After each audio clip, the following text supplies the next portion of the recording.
Kind thanks go to Brilliant for sponsoring this episode. SpaceX Starship updates and Kennedy Space Center Starlink ground station and talks with astronomers.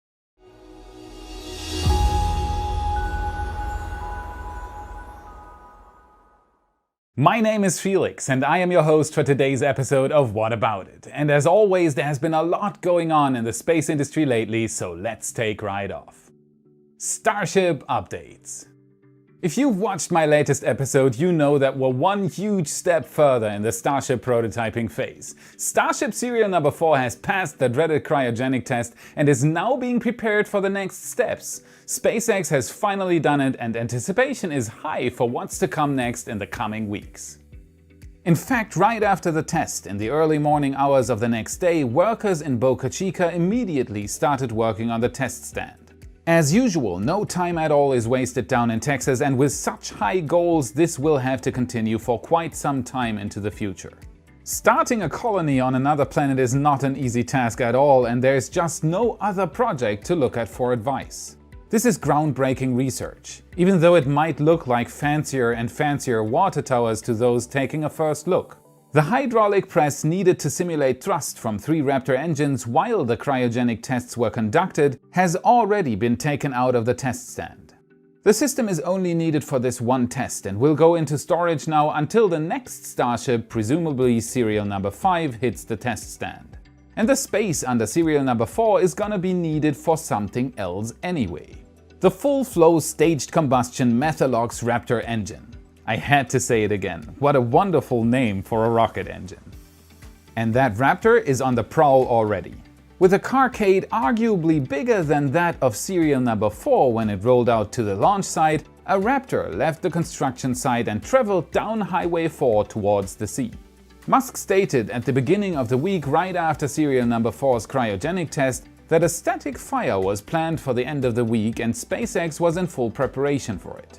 Attaching the Raptor to the test stand is not a task that takes a lot of time, and so preparations for the first Raptor ignition after almost a year were in full swing.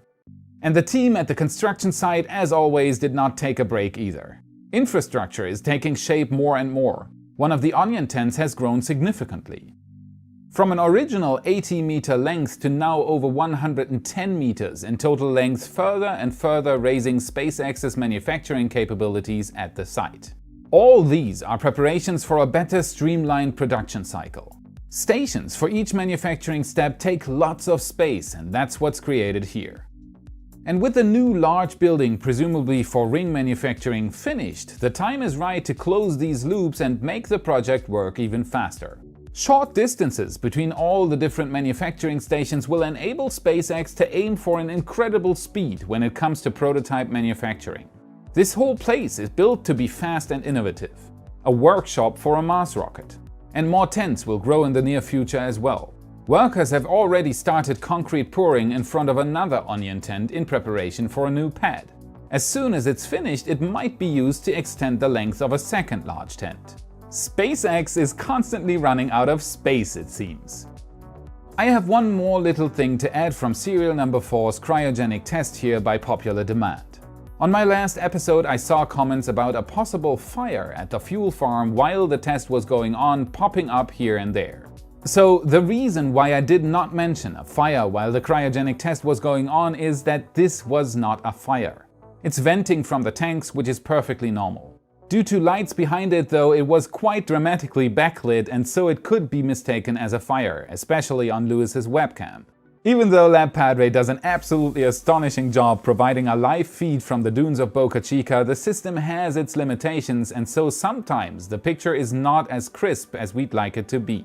So no worries, this was just a normal venting.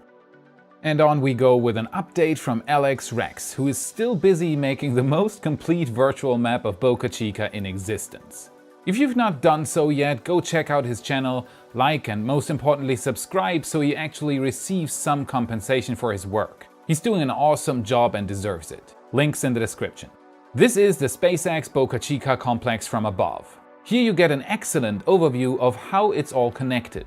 Both sites are connected by Highway 4 and the distance between both sites is roughly a 2-minute drive by car. Down at the beach we have the test site with serial number 4 and the Starhopper. If you visit Boca Chica, you can park your car right on the opposite side of the road and look at all of this up close. It's definitely worth the trip.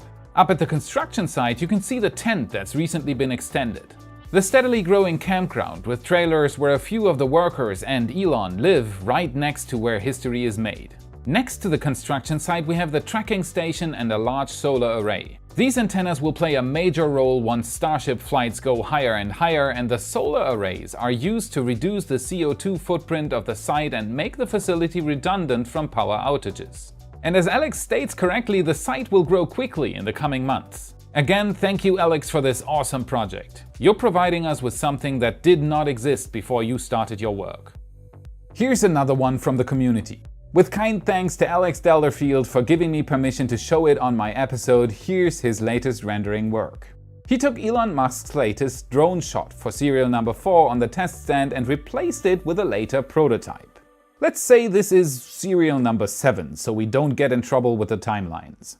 This is what it should look like when a more finished version of Starship goes for the 20-kilometer flight later this year. In comparison with serial number 4, it becomes apparent that a lot of tech is still missing until that can happen, and it gives an absolutely cool looking preview of what's in store for this year. If SpaceX wants to still go orbital with Starship this year, they will have to even do more, as the systems attached to the outside and the lack of a heat shield would not be enough for such a launch.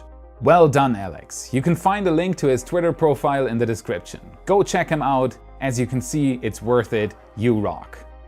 Last but not least, let's take another look at our Starship progress overview. This is where we keep track of the progress on the current prototype under construction. Since SpaceX is going with a segment approach now, speed has increased drastically, and so keeping track has become a rather difficult job. So where are we at with serial number 5? We have the bottom dome with the thrust puck, which goes here. We have the wall segment for the liquid oxygen tank, which goes here. On we go with the common dome right in the middle of the two main tanks, which goes here. Finishing off the methane tank, we have the top dome including all the rings, which go here. And on we go with the nose cone and the 3 rings below it, which are already stacked and go here. We also by now have the thrust section rings stacked to the bottom dome, which has recently been done, and they of course go here. Finishing today's progress update, we have the engine skirt including the legs, which goes here. Look at this, it's unbelievable, but it's now almost done. Where serial number 4 is still sitting on the test stand waiting for the static fire, which was cancelled due to high winds at the site and has been moved to tomorrow with backup dates for Saturday and Sunday, serial number 5 is already almost done. This is how fast SpaceX already is. Here's to SpaceX's progress so far and to inspiring so many by doing what no one thought possible. Progress is good, milestones are achieved, and we can look forward to an incredible year ahead with the Starship program. If you've not done so yet, make sure to follow me on Twitter as well to get additional info on Starship, SpaceX, and the space community in general. Kennedy Space Center, Starlink ground station, and talks with astronomers. Starlink has been all over the news again recently, and so I decided to dive into possible problems connected to the mega constellation and into what's done on the infrastructure side right now.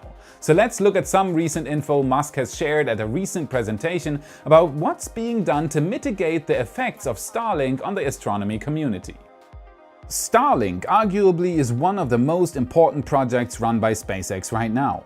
It's not about the glory connected to sending astronauts to the ISS or building starships. It's more like the diligent little helper in the background, trying to get the basis done for much larger things to come. Starlink will be a major funding contributor to SpaceX's future projects, including a Mars colony. So Starlink is very important for SpaceX. One big problem surfaces all the time though when it comes to those little satellites. There are going to be a lot of them. 40,000 when it comes to Elon's prediction, and those little buggers will clutter up our skies. Even more, they will reflect light and emit a few kilowatts of Ku-band microwaves. That's not much when it comes to effects on the whole planet, but it's much when looking at the sky with a super-sensitive scientific instrument. So the concerns put out by the astronomy community are valid. It's not as easy as you might think. You can't just run an image processing software over telescope pictures to filter out Starlink satellites. There are huge projects in development to classify and catalog faint objects in the night sky, and those specialized projects will be greatly affected by Starlink. So SpaceX is trying to mitigate the effects Starlink sets will have on these kinds of projects. At the recent Astro 2020 conference, Musk and SpaceX gave a presentation, showing the latest efforts and giving a prediction for the future. Musk said that they are very much interested in talking to the astronomy community further to fight problems together. He also said that even on the next Starlink 7 launch to be conducted on May 7th, the satellites will start carrying a sunshade to block reflections of antennas, and that the other big factor, the solar panel, will be reduced by special orientation roll maneuvers during orbit raising. Starlink satellites have two different solar array orientations: the open book orientation and the shark fin orientation. On orbit raising, the open book orientation is used for thrusting and drag reasons, and so from both the antenna and the solar panel, light is being reflected back down to the planet. That's why the Starlink trains look so impressive from down here directly after launch and a few weeks into the mission. After the orbit is raised, the solar panel is flipped up during sunset and sunrise to maximize solar power generation. In this state though, only the antenna reflects light back to the ground. So the sunshade in front of the antenna should reduce the satellite's albedo drastically. Furthermore, Musk said that V1 satellites will be phased out in 3 to 4 years, as Starlink will be a fast iteration system, with older hardware being phased out constantly to greatly increase throughput of the satellites. So those pesky bright version 1 satellites will be gone rather soon. Also, I recently had a talk with SpaceX officials, and they have chosen to only go as high as 600 kilometers with the Starlink orbits, leaving the 1000 kilometer and above planes empty. These are very important for astronomers, and so it's another step into the right direction. So at least there's effort from both sides to make the best of the situation. Let's hope open words do not turn into fights. Furthermore, SpaceX is more and more going into operation rather than just raising the number of satellites. Recent documents show SpaceX's plans to build a fully fledged Starlink ground station near their fairing processing facility at Cape Canaveral. Located on a patch of land 15 by 15 meters large on the Banana River and near ULA's Launch Complex 37, it will sport a large satellite dish antenna for communication with the Starlink network. So Starlink is growing, and it's a project that will hardly be stopped by telescopes. It is very important for everyone to get together and work on solutions. A possible solution, for example, would be to use Starships to get the sensors needed for astronomy above the Starlink layer. There are many different ideas circulating around for large space-based telescopes utilizing Starships as a lift vehicle, and SpaceX has signaled multiple times that they are very interested in such a mission. Sometimes we have to evolve our old systems to adapt to new situations, and sometimes the stimulus for change even brings new ideas surpassing the old ones. If you're looking for the right stimulus for some great ideas, why not check out today's sponsor?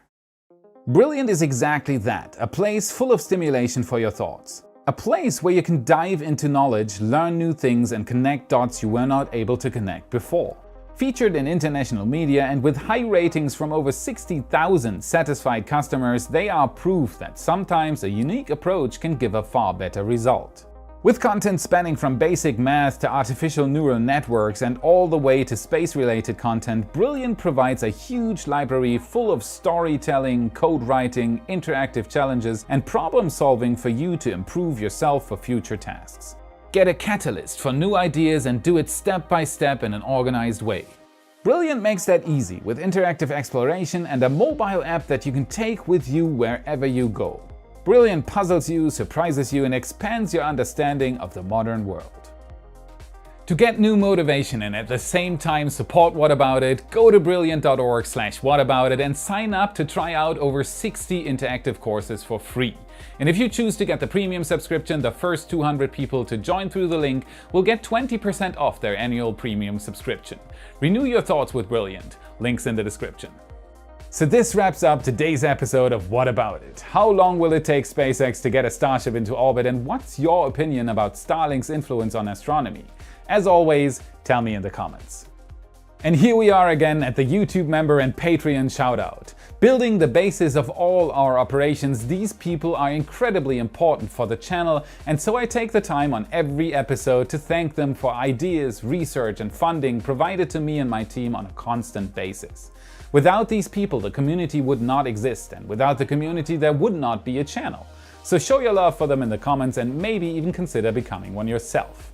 And as on every single episode, there are new members on the team. Everyone, please give a warm welcome to Eduardo, Rafael Benedito, Terry Newton, Richard Parlone, Liam Foley, David West, D. Falk, and many others. You rock.